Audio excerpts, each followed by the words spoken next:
I am in Vienna, Austria at the Heeresgeschichtliches Museum. That's a mouthful, so we'll just call it the Museum of Military History. This is among the most interesting military museums in the world, home to some one-of-a-kind artifacts, including the car that Archduke Franz Ferdinand was assassinated in. The museum is located inside the old Vienna Arsenal, a colossal mid-19th century installation inside the city that was built in response to the Revolution of 1848. Most of the arsenal was completed in 1854, however its centerpiece, the purpose-built Museum of Military History, was not completed until 1891.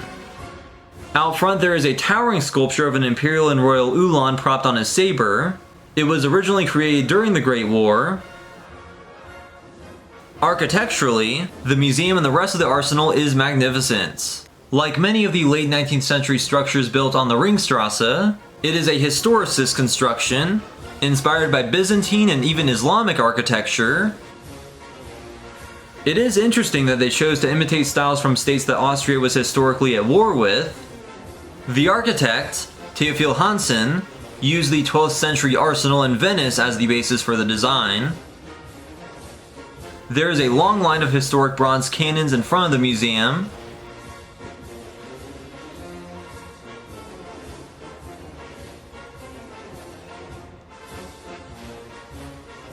There is a Saab J-29 Tunen, which is a Swedish-built fighter, but the Austrian Air Force got a hold of some in the 60s.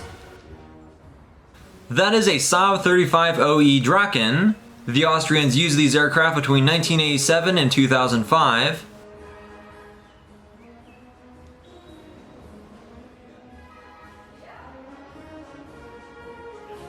The interior of the museum is even more incredible, as we enter the Hall of Generals. There are 56 statues of Austria's most famous field commanders. This chamber truly represents the original intention of this museum as a glorious hall of honor for the Imperial Army. All the generals stand at equal heights, even though 32 different sculptors created them of white Carrara marble. Here is Leopold V, the Duke of Austria who was involved in the Third Crusade and captured Acre with the help of the French and English, only to be snubbed by the English. This is General Feldmarschall Johann von Spork, who fought in the Austro-Turkish War, as indicated by the decapitated head of a Turk at his feet. Of course, there is a bust of the emperor who initiated this institution, Franz Josef.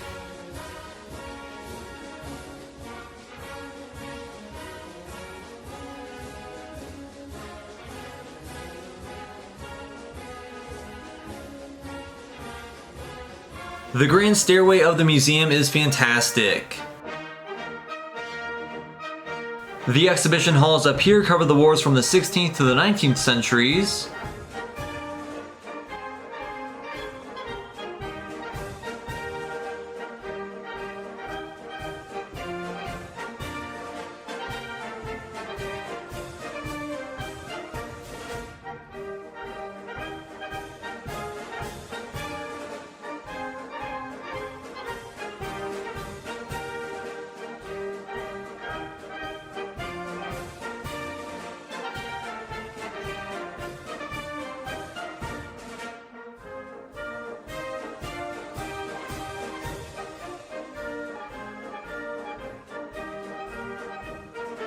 This is the Ruhmeshall, the Hall of Glory. It is a colossal and richly ornamented chamber with a cupola towering 87 feet, or 26.5 meters above the floor.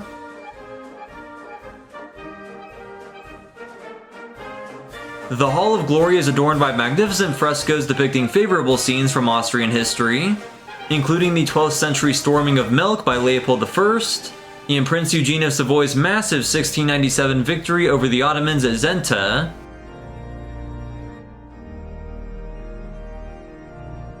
There are 43 different scenes in all. These cover a variety of episodes from the first Margrave of the Babenberg dynasty to the wars during the reign of Maria Theresa, but the Napoleonic Wars are notably absent, besides the Emperor's entry to Vienna after the 1814 invasion of France.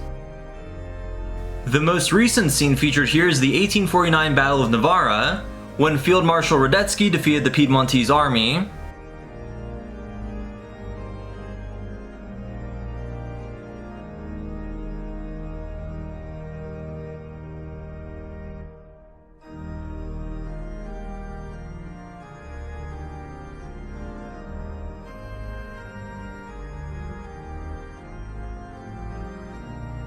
We have now entered the first Grand Exhibit Hall, featuring all sorts of artifacts from the 17th century and the 30 Years' War, to Austria's favorite military leader, Prince Eugene of Savoy.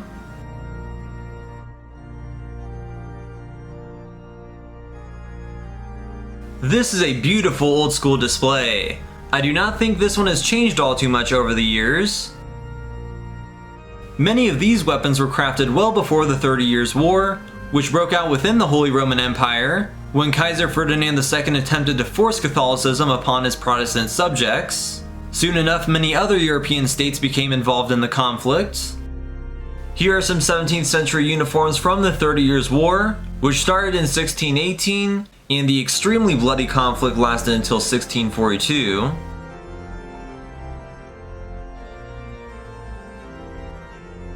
There are some huge battle paintings by the Dutch painter Peter Sneyers. They are really unique aerial views of main battles of the 30 Years' War.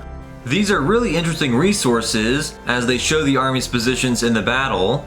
Here's a great painting of the Battle of Presnitz during the 30 Years' War, when Imperial troops under the Italian general Octavio Piccolomini defeated the Swedish in 1641. That is the cavalry armor and sword of Johann von Spork, whose statue we saw with the Turk's head at his feet.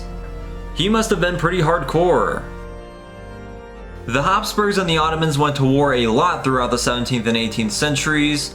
Here are some awesome Ottoman weapons.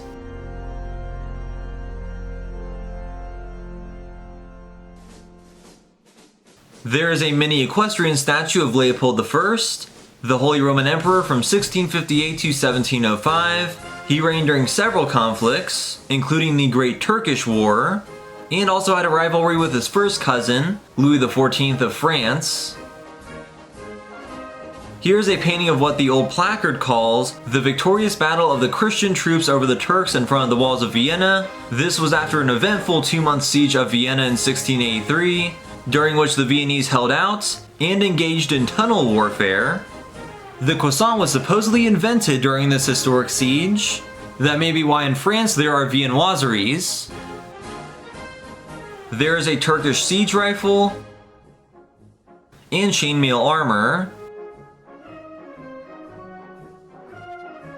Luckily for Leopold I, he had Prince Eugene of Savoy, an outstanding military strategist who defected from France and ended up with some huge victories over the Turks and other states. After several decades of overall success and accumulating a lot of wealth, he passed away on April 21, 1736. The coffin of Prince Eugene was laid on these catafalque cloths during his funeral, before he was interred at the Stephansdom. His sword and command staff lay on the catafalque, as well as his breastplates. There are further displays about 18th century warfare, as there were continued power struggles over Central Europe. In the War of the Spanish Succession from 1701 to 1715, the Habsburgs lost their longtime influence on Spain, and a Bourbon, Philip V, ascended to the Spanish throne. There was also another war against the Turks from 1716 to 1718, which went better for the Habsburgs as they secured their largest territorial expansion in the Balkans, although they would soon lose a lot of that to the Turks again by 1739. There is a 10-pound standing mortar that was cast in 1714.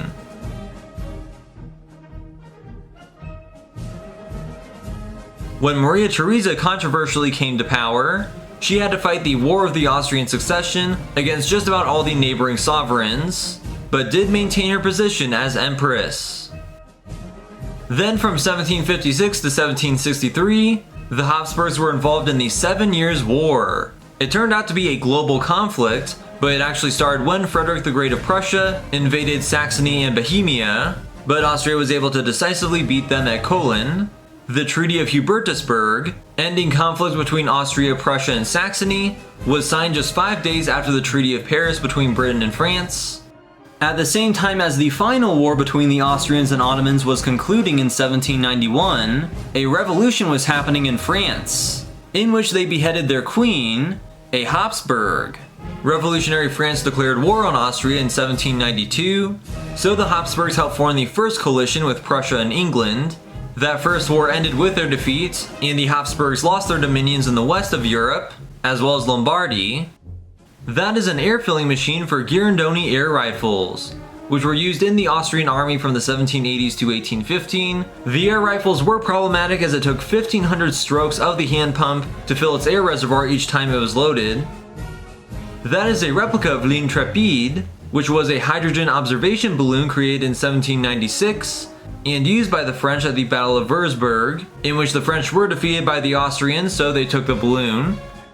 That is the authentic silk envelope of l'Intrépide, which makes it the oldest surviving piece of a manned aircraft in Europe and possibly the world. With France now tightly under the grip of Napoleon and his desire to conquer all of Europe, Austria and Russia again declared war on France in 1805, but that ended disastrously for Austria with the Battle of Austerlitz, as Austria had to cede a huge expanse of land from Tyrol to Bavaria. Kaiser Franz II laid down the crown of the Holy Roman Empire by this point and became the Emperor of Austria. The Habsburgs attempted their own war in 1809, and they established a new militia, the Landwehr, under the leadership of Archduke Karl.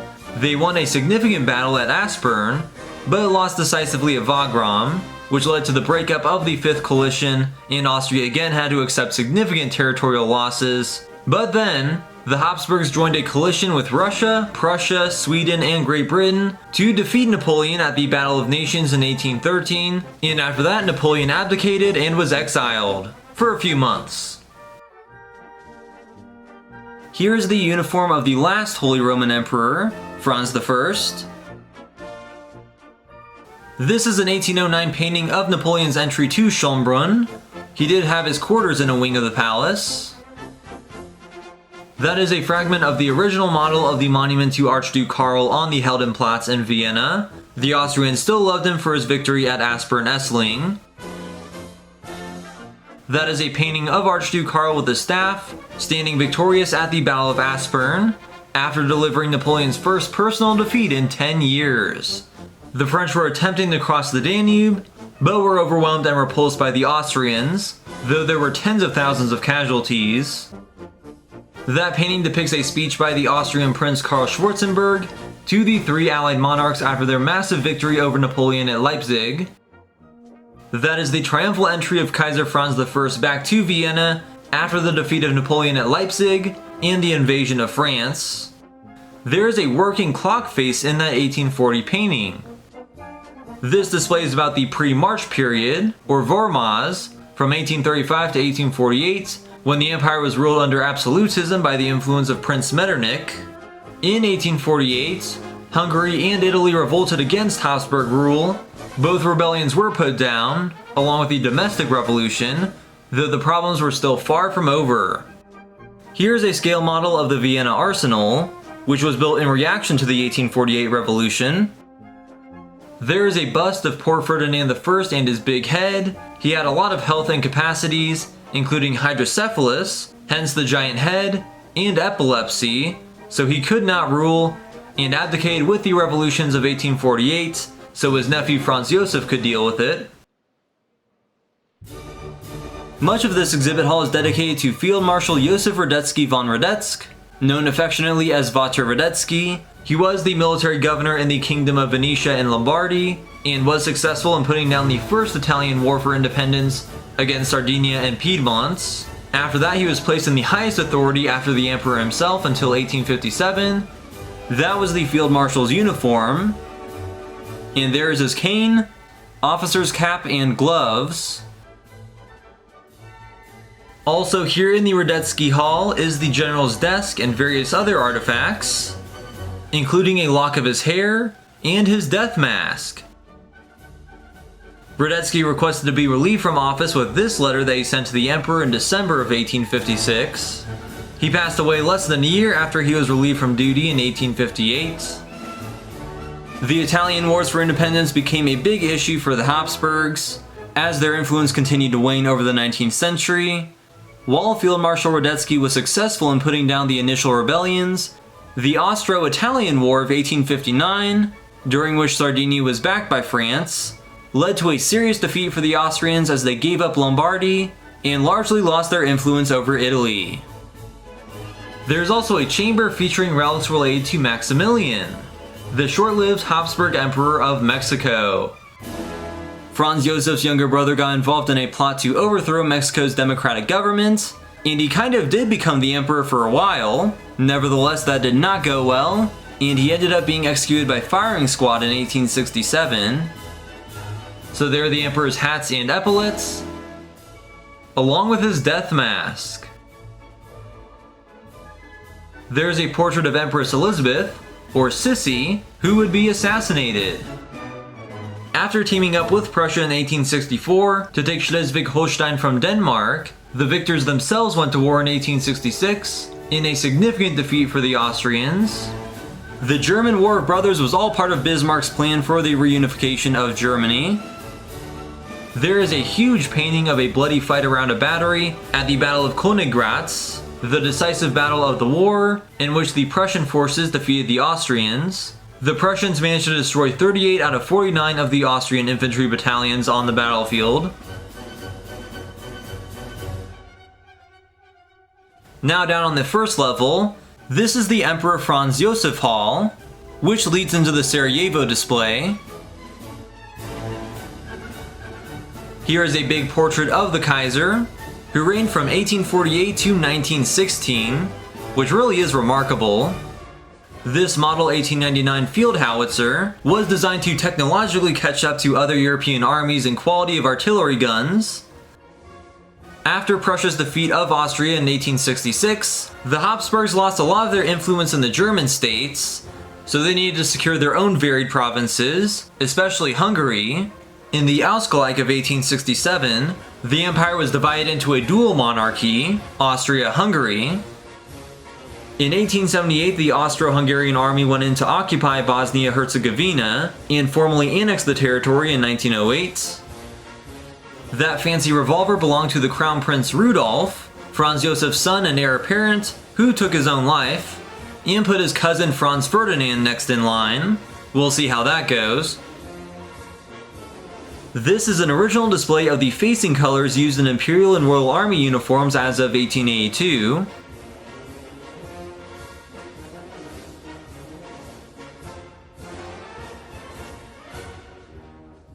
I do really appreciate the great maps throughout these exhibits. It was a big empire and a lot of different languages were spoken, so here are various language translation guides that would be issued to soldiers.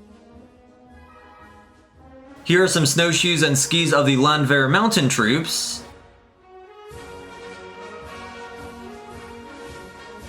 Airplanes were also developed in the final years of the Habsburg monarchy, so here are some early plane models. These are standard issued model 1895 repeating rifles. The Austrian Kaiserlich went into the First World War with these rifles. And there's a cutaway of the repeating rifles mechanism. Here are various mementos from the Landwehr around the turn of the 20th century.